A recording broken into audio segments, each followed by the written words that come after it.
Hey everybody, it's Shaman Sister Sin, and you're listening to the Meditations and More podcast. Today I wanted to talk to you about being the perfect supply. This is something I've heard about many times, so I thought we could address it on the show today. Many times people believe it's possible to be the perfect supply and keep the relationship going. This is usually done as a way to avoid the relationship ending or as a way to control the narcissistic person's behavior and keep them from being abusive or from cheating, depending on what type of relationship it is. Aside from serious concerns about the basic unhealthiness of this desire or this mindset, it's important for people to understand something else. It won't work. In a very real sense, pathologically narcissistic people need other people to survive. With no way to create or regulate their own self-worth, they have to receive an endless flow of attention, validation, and more from other people. A supply. Otherwise, it's like a pitcher with a hole in the bottom. It will never get full, but as long as you keep pouring water into it, it stays at a more or less constant level. However, as soon as you stop pouring, the water all runs out and the pitcher is empty again. When a person's self-worth bottoms out like that, they are in for a very hard time, and narcissists are no different. This is the point where they often decompensate. Some people call that collapsing. They panic. They may even become suicidal, and it can happen very, very quickly, sometimes within a matter of hours. As soon as the flow or supply to their defective pitcher is restored, they usually bounce back pretty quickly, almost like nothing ever happened. The mask goes back in place, and we're right back where we started. It's important to understand that the supply you are offering is not without its problems. You see, pathologically narcissistic people need others for something else too. Their self-esteem is very, very fragile, as we have discussed many times. The normal stresses and blows to the ego that are nothing to most people are intolerable with such little self-worth.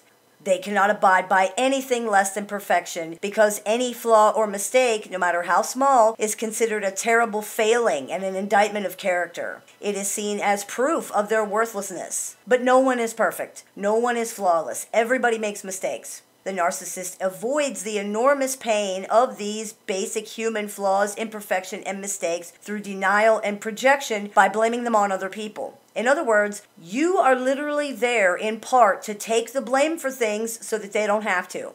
Now, saying it like that sounds petty, so it's imperative to understand that a pathologically narcissistic person considers these things to be intolerable. This is more than just someone who doesn't want to admit something or doesn't want to take blame. These things represent serious harm and danger to a narcissist.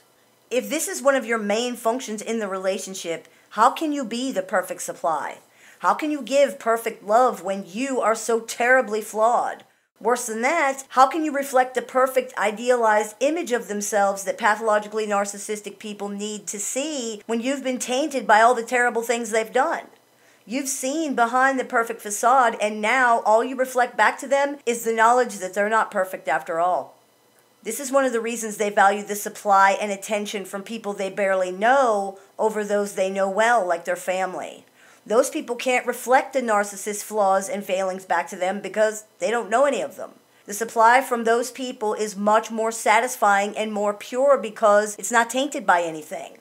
When someone they don't know says something good about them, the narcissistic person can't convince themselves that the person doesn't really feel that way because there's no reason to. They've never done anything to that person. This is why they fear exposure. Exposure ruins that pure supply, those good opinions. Anyone who knows the pathologically narcissistic person in a more intimate capacity is a potential danger and ultimately an enemy. It's a rigged game from the beginning, and everyone loses. The narcissistic person has set themselves up in a situation where they can never really get what they need, and you are in a situation where you're being asked to do something that's impossible. Even if we disregard the totally unrealistic demand for perfection that's being made of you, how can you ever be perfect when someone rejects all of your good qualities and even makes up bad ones that you don't have? It's a setup. There's no way for you to succeed at what you're being asked to do. If I gave you a pitcher with a huge hole in the bottom, and I told you that you needed to completely fill that pitcher to the brim with water or you were a failure, you would tell me that I was ridiculous. If I then proceeded to punish and abuse you because you did not succeed at doing that, you would probably leave that situation. Why? because I'm not being fair. I'm demanding something of you that is impossible. I'm putting you in a situation that is inherently deficient and asking you to perform perfectly. This is the same thing the narcissistic person is doing. You're pouring your energy, your love, and yourself down a bottomless pit, and you're being abused because you can't fill it. It's pointless to participate in that. It's not possible to do what they're asking. You will only exhaust yourself trying, and then they'll probably discard you anyway. Everything pathologically narcissistic people do is to secure flow into that picture. This is why they cheat. This is why they gaslight. This is why they manipulate. This is why they do everything. No one person will ever be enough for very long. Everyone becomes tainted in the end, either because they see behind the facade of the narcissist and can therefore expose them, or because the narcissistic person cannot find a flaw in the person and they begin to hate them because they're jealous. That's the saddest part of this entire thing. Even if you could become absolutely, totally perfect, they would still not be happy. Instead of hating you for being flawed, they would hate you for being perfect. You cannot win. Your jobs in this relationship are give them the perfect, unconditional love they desire by reflecting their perfect self back to them always, and to be the disgustingly flawed scapegoat they can blame everything on. And if you think about it for a minute, you will see that this is so. Unfortunately, these two things cancel each other out. You can't be perfect if you're flawed. You can't be flawed if you're perfect. There's no way to fulfill both of these requirements. It cannot be done. Even if you were the perfect victim, so to speak, someone with no boundaries, who always took the blame and never asserted yourself, someone who worshipped the narcissist and saw them as godlike, who let them do whatever they wanted to do and still loved them and never chastised them, it still would not be good enough. Their opinion of you would be extremely low and you would be treated terribly. They would still go to others for supply as well.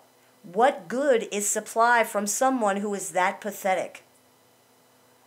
In the end, the idea that you can be the perfect supply is a fantasy. It's not realistic in any way, and more than that, it's really unhealthy. There's no chance that you can become perfect enough for a person who does not understand love to love you. It will not happen. You have to focus more on loving yourself. This is a bitter pill to swallow, but there is a part of you that is convinced that the narcissist is not only just what you need, but exactly what you deserve. You have to heal that part and free yourself. You start by realizing that you are looking for the answer in the wrong place. Other people cannot heal you. They cannot fix you. They cannot save you. They cannot complete you. You have to do these things for yourself, and you do that by realizing where the solution is. You cannot find your car in the house. You cannot find your bed outside. You will not find something if you're looking for it in the wrong place. The answer is in you. I hope this clears a few things up for you. As always, I look forward to your comments, questions, and suggestions, so please keep those coming. I take appointments online and over the phone, so if you're interested in speaking with me, visit littleshaman.org and click the Book an Appointment tab to go ahead and do that. Don't forget, I have created a 12-step program to help you detox from your toxic relationship. It's called the Toxic Relationship Recovery Assistance Program, or TRAP, T-R-R-A-P. And there's nothing to sign up for. You don't have to pay for anything. It's free. You can go on littleshaman.org to start getting started on that. And we are going to be having support meetings online.